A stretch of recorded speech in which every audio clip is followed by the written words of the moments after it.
FedEx full, we commanding the block. Burgundy and gold, got the city on lock.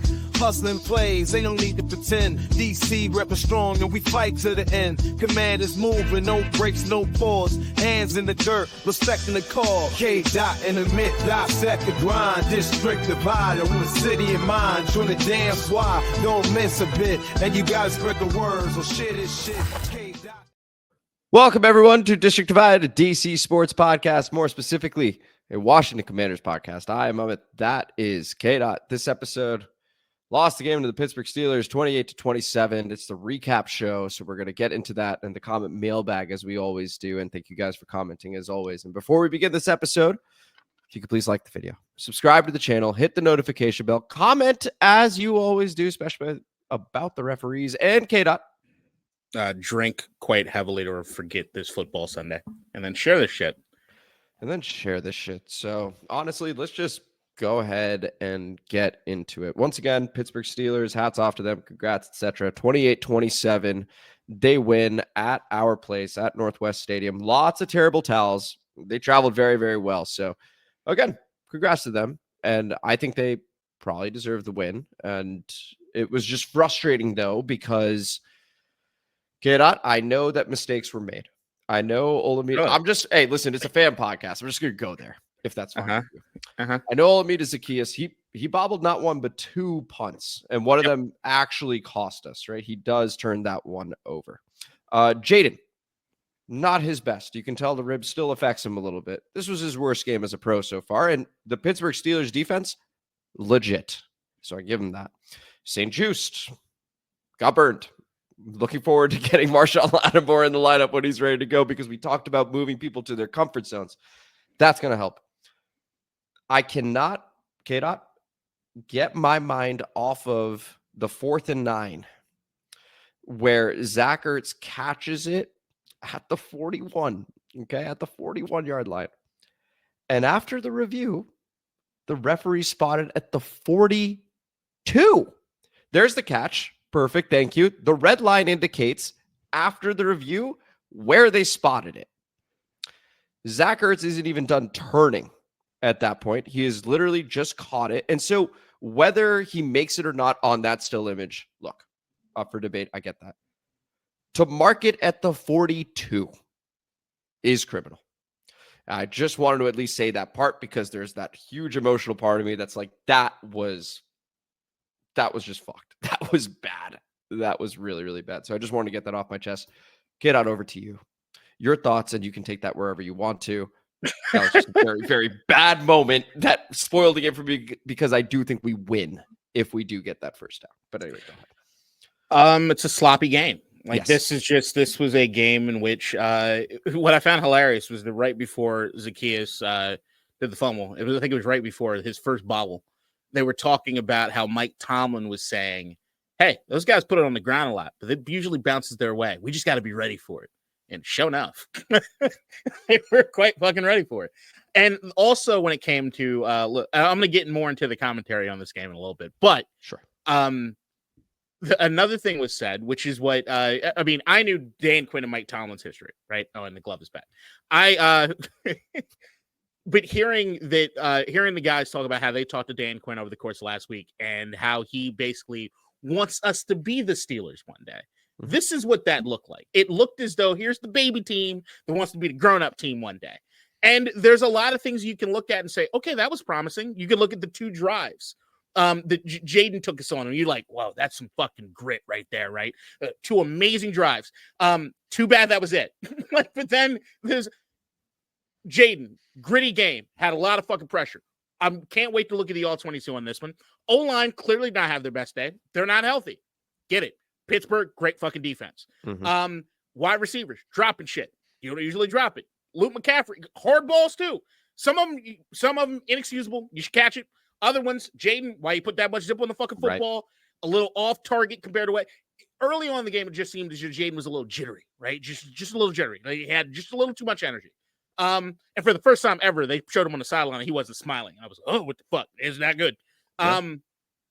It was just a mess. There were certain parts where you're looking at the defense, you're like, all right, guys, you're keeping us in it. You're keeping us in it. Good.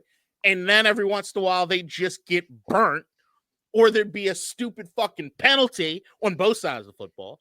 There was always any which way in which this team could have shot themselves in the foot. They were going to do it in this fucking game. And look, I know it's from beginning all the way to the end of the game. It was just constantly that. The Newton fucking play at the very end of the game is that one I can't fucking get over. Because like literally they show on the TV, Tomlin is talking to Russ and they go, "Don't snap the ball." He says, "Do not snap the ball." And you see Lou Von Wagner going to everybody, "Don't move. Don't fucking move. Don't move." And then Newton, I'm glad he's got some instinctual, I just got to go out for football energy. But goddamn, son. Like, it's just, this felt like the rookie. This felt like we are way punched above our weight class. And every once in a while, you have those moments where it's like, hey, you're not there yet.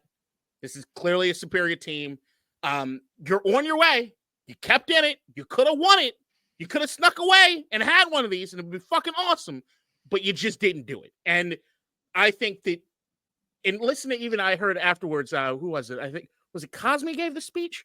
Yeah, Cosme did. They're going to have some really angry motherfuckers come Thursday night. And I like that. You're going to have some guys that are like, man, fuck this shit. This was inexcusable. And they're going to be angry and upset. I want to see how they bounce back from this because we've been waiting for the adversity game, right? We've been waiting for the adversity game. We've been waiting for Jayden to have his bad game. I don't even think it would go as far as calling this a bad game. I'm just saying it's just been his worst game. It's not even that bad. Exactly. Like if any, compare this to the other rookies that we've seen and see whether or not this goes to the floor of what it is that we've seen from the rest of those guys. Absolutely not. So you take this one a grain of salt. It's extremely frustrating because of how close we were to getting it. But you'd also look at the outcome and you'd be like, there is no one else's fault but our own. No one else's fault but our own. Correct. So to reapply the context, Pittsburgh Steelers coming off a bye, we're down some people. We're down Brian Robinson. We're down Marshawn Lattimore, newly acquired. We're down Cornelius Lucas, Andrew Wiley. Like, we're down people. Yep. Right? Shout out Zane Gonzalez, who did exactly what he was supposed to do, stepping up in relief for Austin Seibert, who also missed the game. But just a shout out to Zane, because he could have missed a kick and we would have been like, you know what? He just got here. Whatever. He did his job. So shout out.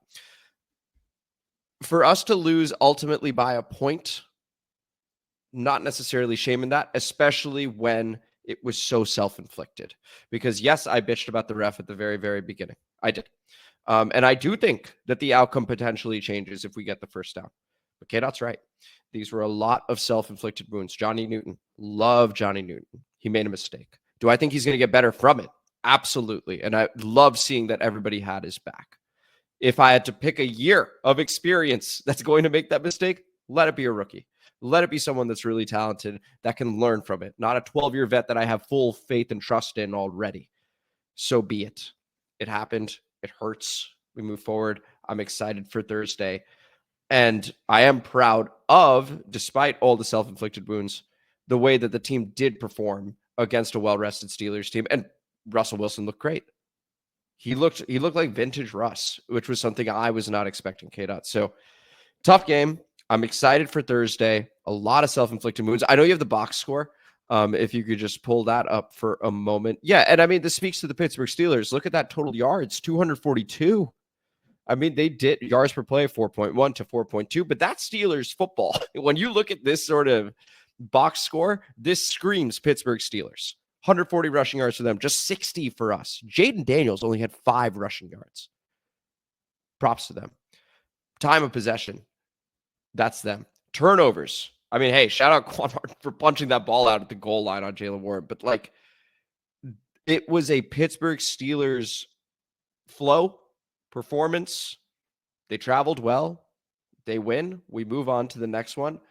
And like K-Dot said, I'm looking forward. How do you respond? We've said this many, many times, even in the preseason. How do you respond? By play, by drive, and now by game. Because Thursday is the biggest game of the season. We lost this one. Ultimately, it's an AFC loss. Now we got to go to Philly. And a lot is on the line in terms of our trajectory for the season against Philly. So, K-Dot, back to you. Yeah. I just think even when you're saying and we look at the box score, it's quite literally like I said. It feels as though we are the baby version of what we want to be one day, which is this Pittsburgh Steelers team. They're there. They've arrived, right? Even with quarterback like Russ is playing lights out for them right now. Ever since he's been able to put on that fucking uniform and actually play these games over Justin Fields, they have skyrocketed compared to what it is they were doing as far as offense go. Shout out to George Pickens. That motherfucker's man. Oh, that catch. Like, I gotta get Noah Igbenogany. On initial spec, it's like, fuck, man. Like, you got beat. But you look at he's right there. The last minute change in direction Pickens has to go and get that fucking ball. So it makes him special. Maybe Lattimore special enough to go get that, but I don't know, man. That is. It feels like an impossibility. Shout out Pickens for that. It was rough. So the only thing I'm looking at as far as this team and what this could mean for me long term is if I'm looking at the rest of the teams that we've played so far this season. Okay, this is probably by far the best overall team that we faced. You'd look to Baltimore probably, but even with Baltimore, they had significant issues with their defense. They're still struggling with as far as being able to be passed on, right? This is the most complete team that I think we faced so far this season. And with Russ playing the way he's playing, plus the defense. Yeah. The defense, the running game, they had their full complement of guys coming back off the bye week, right? Cordarrelle Patterson coming back. They got him involved in getting Najee Harris is running the best he's ever run in his career so far. Jaylen Warren, amazing change of pace when it came to we got lucky on special teams. They dropped the 4th and 5th. They had us. Dropped it. Yeah, see, that was what when I think I wrote in my notes was like fucking they had like that Giants moment. It's like, why'd you do that? Why'd you do that? Let us back in. Yeah, early I felt a little bad for Danny Smith chewing his gum over there on the sideline, but not really. Whole 12 sticks at once. Yeah. But it's just this is a game that all right, so what I'm saying is as far as going forward, I think because of the opponents we have played recently, we think the defense might be a little better than what it is. Just overall. Yeah. It's just so I look at Philly this Thursday and I'm not gonna call it a test. I'm out of that. Or at least I don't want to say that shit. Sure. I'll hold you accountable. But that's a challenge. If we see what it is in Pittsburgh, that is a significant challenge. And I think we got to be aware of that shit. Marshawn Lattimore getting to play for us is going to be a big fucking deal. We need him. We need him at this point. Knock on wood, man. Need him. And offensively, it's just De'Ami Brown, game to fucking forget, brother. Rough. Got a touchdown. It was right in his hands. She's bad, bro. Bad. The penalty, the Bates penalty that brought back it's so much shit that was just I wanted Zacchaeus to be fired mid-game because that would mean two motherfuckers. I get it. Yeah, bounce off your helmet twice. You didn't learn the first time. What you doing? Yeah, it was the same mistake twice. The same thing. What are you doing? St. Juste not only getting burnt, but the PI unnecessarily causes fucking first down. You got fucking the roughing the passer on Chin. It's just. If it wasn't for the fact that I've seen this team over the course of this season I question their coaching. I'd question a lot of shit, but seeing this fucking team the way they perform today, I am just hoping that this is the anomaly. I'm not hoping that when you have a team that's like this quality, that Pittsburgh is, that don't make the mistakes, to do shit, that we don't fall apart because we're playing a team of that caliber. And I say all that and still know we lost by one fucking point. And right. At the end of the day, if the refs get it right as far as the Ertz fucking play and we get in the field goal range or whatever, what's my take? What's my take today? What are we talking about? We got the shades on. Oh, that was a gritty performance. They overcame all the shit that they did. Probably. Right? Yeah. So I'm trying to keep it fair. It's just regardless of the outcome, I knew that even going in the fourth quarter, I am completely disappointed with this performance. I'm disappointed with this. Yeah. There's nothing. What am I trying to say here? I completely agree with you. That's what I'm trying to say, is that there were so many self-inflicted wounds that it felt like one of those games where if we played, you don't need to play totally clean, but even 2 fewer mistakes, 2 fewer than the total number we had, maybe we win. Maybe. Honestly, maybe not, but maybe it was a sloppy game that probably warranted a loss ultimately, especially at home.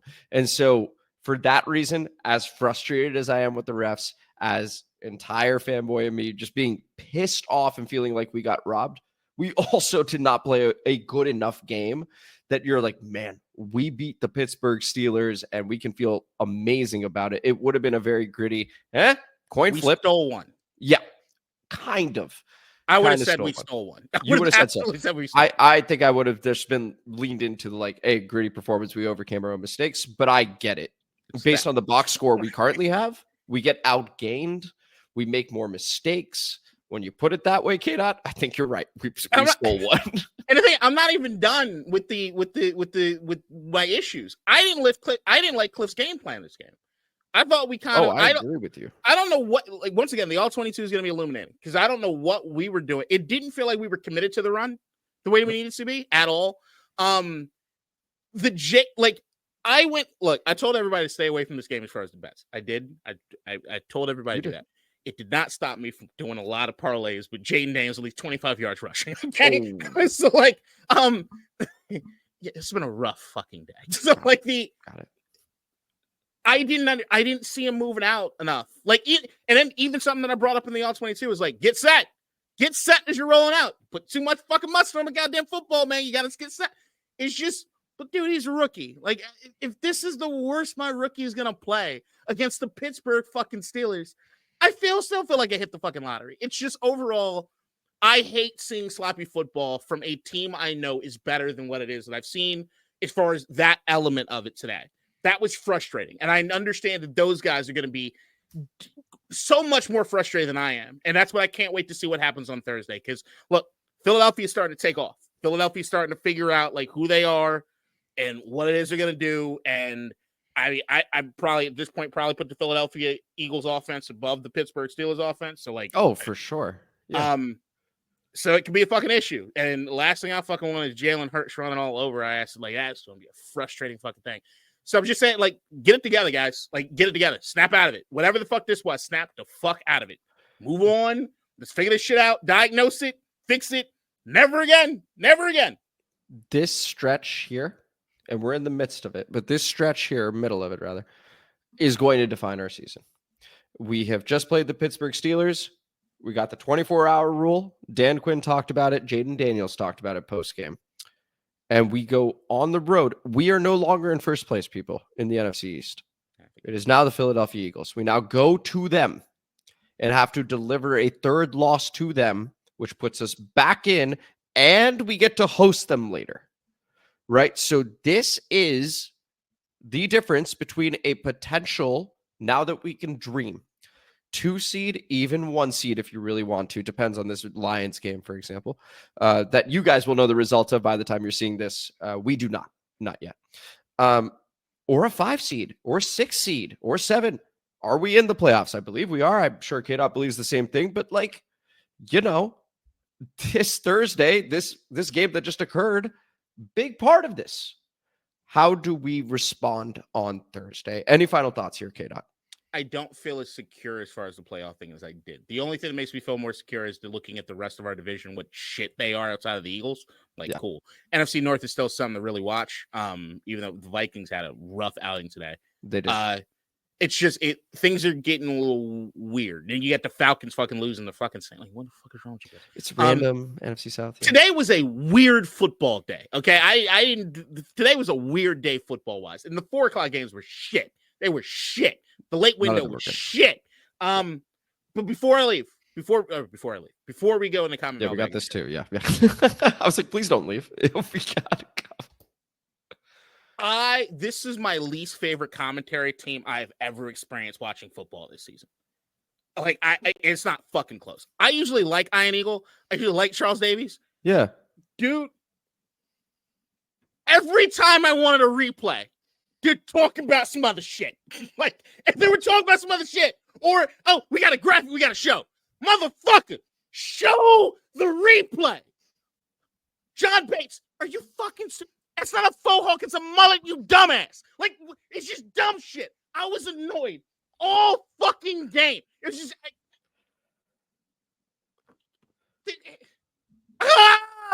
it was just stupid shit. It was like, do you understand football at that fucking point? Look at the Ertz catch. They need to challenge this one. Motherfucker, you can't. It's inside 2 minutes. Yeah. What? Like, just show me you're fucking competent and get out of the way of the game. Sloppy. Get out of the way of the game. You're supposed to enhance the game. You're supposed to make it clear is what's happening. Do not make it more confusing for us. That is an F- for everyone involved at CBS that had anything to do with the fucking broadcast. I fucking hated it. Sloppy across the board. Both the game and this. And for what it's worth, because I'm not done bitching about it yet, plenty of media members, football people, etc., hated the spot that we got from the referees. It's a bad spot. Horrible spot. Worst spot of the year. Okay. Let's go over to, look at that shit.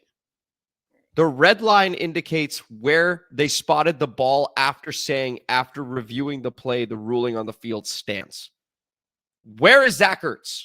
Nowhere near that fucking spot. I mean, it warrants a measurement minimum. And if we don't get it, fine. And for what it's worth, if we were to see that again, it's not even where he's touched. It's actually a bit further up, ultimately. I mean, okay. Yeah, I could see the 42-yard line on any of those images. I could see it. Ball's nowhere close. Anyway, all right. I'm fucking done with that.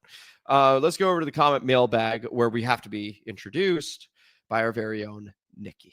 I'm going to try to hit this only once this time. Comment mailbag time, motherfuckers. District divided, ain't got time for no suckers. Spread the word, get in line. OGs and new G's, it's your time. And spread the gospel, cause this shit is divine. Yeah. Thank you as always, Nikki, and thank you, K-Dot, for hitting it just the one time. Appreciate that. We're going to go ahead and begin with Coach. Shout out Coach Lombard over here. By the way, just a heads up, based on the comments I'm seeing, not going to be a fun one. Coach goes, I'm taking the points and the under. I'm tempted to take the Pittsburgh money line, but this could go either way. Player of the game, I'm tempted to take George Pickens, but I think I will go with Joey Porter Jr. instead, not Joey Potter. Confused me last time in one of the previous comment mailbags. K-Dot, your reaction to that? What you got, Coach? At least play on the game. Missed everything else. I mean, money line looked pretty good, but I definitely want to take the over on this game. Fuck this game. Fuck this game. We go over to Tony. Fuck Pennsylvania. Shout out Tony. Okay, that's it. 33-30 Washington. Player of the game, Jayden Daniels. And once again, Jayden, 17-34, 202 yards. Looked like a rookie. 50% completion percentage, 3 carries for 5 yards. Props to the Steelers. They had him feeling jittery. He missed throws. Sure, there were also some moments where receivers should have just caught the damn ball, but like ultimately it was a tough outing for the guy. So that can happen. I don't know why he didn't run sometimes. There were some times where I was like, there's room, go. I was actually sort of okay with that from the development standpoint of like, I get that. I get that. I think I was probably looking at my parlays. No, that's fair. We go over to Abda Truth Teller. Shout out. 45-27 burgundy and gold. Gotta say, which that was warranted. You also had a higher score prediction. You had what, 30-27? Yeah. I mean, you're right there. Close. Yeah. I just thought that, like, here's the thing. If it wasn't for everyone just doing dumb shit, it would have been a score. It would have been a higher score. Yeah. Like, why are you fake punting, you dumbasses? I wanted to give props to the people that had the over because I had the under just like Coach. I said 21-20 Washington and was like, it's going to be gritty and sure, the score was tight, but like, I didn't think the offenses were going to be able to move the ball, and they were both kind of able to. No, I thought that we would be able to move the ball. Now, that being said, you got to also, like, them fucking that punt up, only 15-yard drive that we need to get as far as getting that touchdown. So, like, if you remove that aspect of it, maybe you do have a much lower scoring game because we haven't been able to move the ball that much. So, like, no, that's a good point. That is a good point. That definitely got the game rolling when they missed that. We go over to Vindo with 3 comments. First one, let's begin here. K-Dot hit the nail on the head with Acho. We as black folk know and see through him. He ain't it, ultimate contrarian. And so for those that don't know, we were talking about Emmanuel Acho a bit on the after the pod of the last episode. I was expressing my enjoyment of Shady McCoy with the Crazy Work segment and said he does a show with Acho, but man, oh man, read a little bit more about the guy. Not good. Not good with Emmanuel Acho. Oh, really? Yeah, just a little bit. A lot of people feel this way. So, I mean, not that I didn't already trust you, but like just reading others. I didn't know there were a lot of people. No. There are quite a few that are like, yo, this guy. Like, yeah, absolutely. So that's one comment. Go ahead. I don't like LaShawn McCoy. I like LaShawn McCoy. I don't know how anyone can like LaShawn McCoy. Look, man, I'm not even a fucking I'm nowhere close to a former athlete. And I don't say the hyperbolic bullshit that he does. Like, there's a difference between saying or being critical of somebody compared to like, Daniel Jones, you fucking suck and you deserve to die. Like, I'm like, what are you doing? I don't think he says that, or at least I don't know. Extremely harsh. Extremely That's harsh. so interesting because one of the reasons I like him is he sort of reminds me of you in terms of the level of patience he has. No. Then maybe he's changed recently because a lot of the takes he has are preaching patience with rookies and sophomore players. I'm not. No, there's some of that absolutely he does get that. I'm just saying that he can be a little hyperbolic when he's describing things that he doesn't like seeing. And okay, the only time I liked him shitting on people was when he was talking about Chip Kelly. That was fun. Like when he was calling former teammates. Did you ever see that? Yes, I have. That's a great bit. But that's all part of. LaShawn to me is more of a hater. I think that's early Shady McCoy, like trying to break into media. But now he's linked up with Acho, so I can't watch. I see. Okay, I'll send you isolated clips of Shady. I like Shady. Anyway, maybe he has improved. I just ain't gonna be able to see it because I can't watch Acho. That's fair. I'll make sure there's no Acho in the clip. Nah, but then you're sending me a clip, which might I don't know what it does for the algorithm. From the algorithm.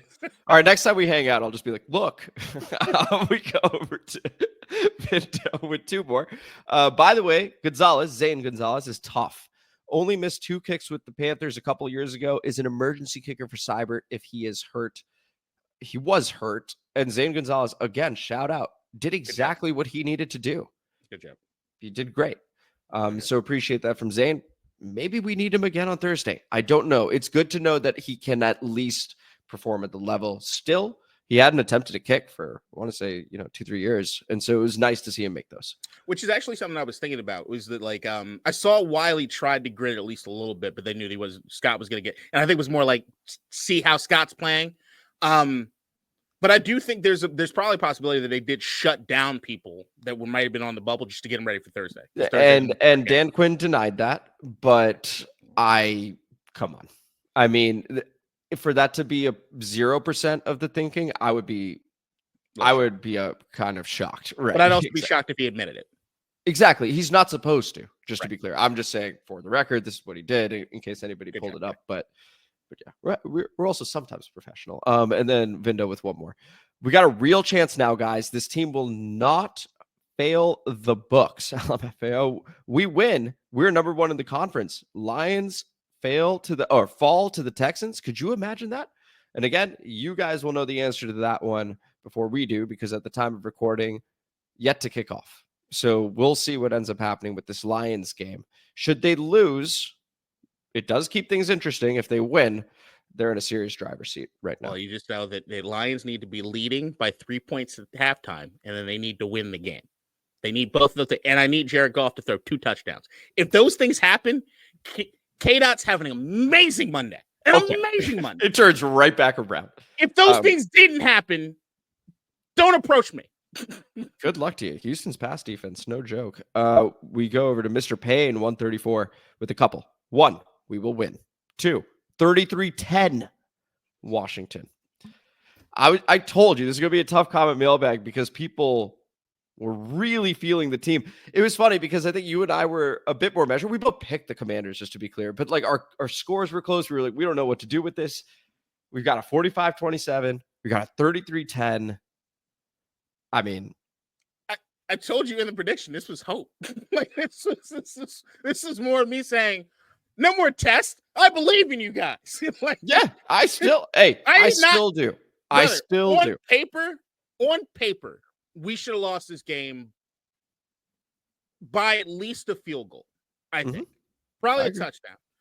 This game should have been this should have been a loss. Like this Pittsburgh team knows yo, and I really do think if you start looking at who we played, it's a good thing that we stayed in this game. It just looked so bad and it was so sloppy. It's the way in which it happened between the referee, between the rookie mistake from a Johnny Newton. Like we don't even get the chance to get the ball back. Jayden's been magical in those situations. Like, yeah, I don't like that. And I didn't like from a game plan standpoint, it felt like we got out coached. And I get Tom. I love Tom. I love Mike Tom. I love that staff, but I don't like feeling that way. No, of course. And actually, you know what? This was a very interesting game from that perspective, which was like, man, I think they probably are the better coach team. And I feel really good about our coaching staff. So it just goes to show even the levels within the league of that. Right. And so that's also part of it. If the score is indicative of how close we are to being the Pittsburgh Steelers, you take this, brother. Sincerely, you're like, one. What? Yeah, you take this. What? Again, you're missing your tackles. You're missing Brian Robinson in a physical game. Once again, he makes a huge difference when he plays. Like, I mean, missing Marshawn Lattimore, who hopefully plays Thursday, knock on wood. I like McNichols. He ain't Brian Robinson. And Eckler is doing a good job, but he is not anywhere near as effective if you don't have that thunder and lightning sort of thing happen. Correct. But it's got to be said, Eckler, even in the return game, between the return game and rushing, he's been awesome. So shout out Austin Eckler as well. And McNichols for scoring today. Big Papa Grizzly, shout out. I know this comes as no surprise to anyone, but I really doubt Lattimore plays this week. Did not. Not because he can't go, but rather because we have such a short turnaround before we go to Philly. Dan Quinn knows that game is more of a necessary win. Watch for him to be up for A.J. Brown. It goes to what we've been talking about a little bit. Like, maybe if it is truly that close for these players come game time against the Pittsburgh Steelers, which just occurred, maybe you go, you know what? Not this one, because the 1 in 4 days here, we need. This one we would love to have. Don't get it twisted. That one we need. Maybe. And I don't think it doesn't even have to be as much as like Dan Quinn saying, no, you're not playing. We need you for Philly. It could be more like, Marshawn, hey, man, I don't want you getting hurt in a situation in which you can't bounce back from. 2 games back to back, it's a lot. So do you really think you can play this week, knowing that we got that quick turnaround? Or do you think it's in your best interest long-term to kind of sit out? I'll tell you what these fans are about to do to Marshawn Lattimore the moment he suits up, the savior complex relative to what people have talked about with Benjamin St. Juste. The moment the guy touches the field, even if he allows a 10-yard completion, they won't care. They'll just be like, oh my God, thank you so much for being here. Appreciate it. This is amazing. Everything you do is magical. Like, it's going to be that the first game. I know you kind of look through the comments at least. Are there any more St. Juste? Are there any St. Juste comments coming? No, and I am thankful for that. I do want to touch on them for a second. Sure. Why don't we do it now? Go ahead. Okay. We got 3 comments to go. Go ahead. Okay. I know that even last episode, when the Marshawn Lattimore thing was happening, was like, all right, throw that motherfucker off a cliff, basically, is the vibe I was getting, right? And I know that seeing what happened today is rough. I still think if everyone is doing what like I'm doing and actually watching the all 22, yes, he gets beat at some of the most inopportune times, and it's really loud and it's in your face. But I'll tell you, man, I don't think that is indicative of who he is as a player. If you watch all the film, like even if you look at this Pittsburgh game, we got to Russ. And when you look at those were covered sacks. Like, and you go and you look at this team over the course of the last few weeks, regardless of what I said about a punt or anything, what they've been able to do as far as getting that pressure and finishing on that has a lot to do with how these guys are playing in coverage. I think St. Juste being able to not be on the best guys, and I know that like the touchdown he gave up was not against the best guy; it was against Mike Williams. And I have a point on that after you. I did appreciate he was a stand-up dude after the game, and I give him credit for that. He's a stand-up guy. And he said, I played it wrong. And everybody knows he played it wrong. It's Mike Williams. They didn't teach him everything. You know he's going to fucking run the go. You cover the fucking fade. You know that. Like, that's a mental error that you can't make. And I appreciate him standing up for that. And I do think he has the opportunity to be a much better player overall when we have a guy like Lattimore and things can help him out. Yeah. The note I wanted to put, and let me first preface this by saying he may still get beat by Mike Williams for that touchdown. Okay? So maybe it still happens. If you want to say probably, that's fine. If you were on the number one guy most of the game, there is a certain level of exhaustion and concentration that goes into that. When you then switch onto the 2, the 3, the 4, you are bringing that level of exhaustion with you through that game. So I think that needs to be noted. Yes, I recognize that he's a professional, but being on the number 2 the whole time is a big fucking difference. And I just want that noted moving forward as well. That makes a massive, massive difference between playing the 1 most of the time and then occasionally being on somebody else versus being on that person consistently and then maybe being on somebody else, even the 1 for a handful of plays. I think that shit matters. So I just wanted to say that as well. So, and you can't teach his physicality. No, or the length. He has length. He plays hard, and that's the thing. We had a much better feeling about him when Fuller was here. Yep, that's true. So like, excellent point. So it's just like I get it, and that was a bad look. Yeah. Bad look. Yeah. There's no getting. I got no excuses for that. I'm just saying, everybody had a rough time. I could be throwing a lot of fucking daggers at a lot of guys. Sloppy everywhere. It was bad. And yeah, it's just I don't want people coming to St. Juste's head as much as they are. I am totally on your side of things. I think you would be hard pressed to find me or K-Dot in any situation coming after a player specifically. So that's also just the way we sort of roll, is we have their backs. We go to Blood Clot. Shout out. Sound like shut out. Shout out. The last 2 times Russell faced Washington, he lost both games. Once on Seattle and once on the Denver roster.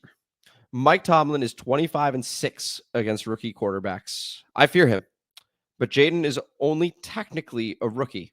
I still think Washington wins and Russell shows his age, enough to contemplate throwing Fields back the following week. Wilson is playing well against bad teams. By the way, you guys forgot to mention Preston Smith on the Pittsburgh Steelers defense to watch out for as well. Cordero Patterson is someone I can see giving us problems. I also see a bomb to McLaurin or Diami. That's the comment from Blood Clot. Again, Russell Wilson in big spots played very, very well. Much better than I was expecting. He looks at home in Pittsburgh. It's been 3 games so far. I get it. But he looks confident. So, get up. I don't think people quite understand how much Sean Payton hated him. Genuinely hated him. Genuinely, really, really hated him. And who was the coach before Payton in Denver? Gosh, I don't even. Oh, Nat Hackett. So just want people to understand that. Now, that's not to be said that like his final time in Seattle wasn't great. It wasn't at all. But I think that was just coming to the end, period. I still like there are some guys that you just know it's kind of over and they need to move on to something else. And Pittsburgh is a great place. It's why, God rest his soul, I was so excited for Dwayne Haskins to go and play under Mike Tomlin.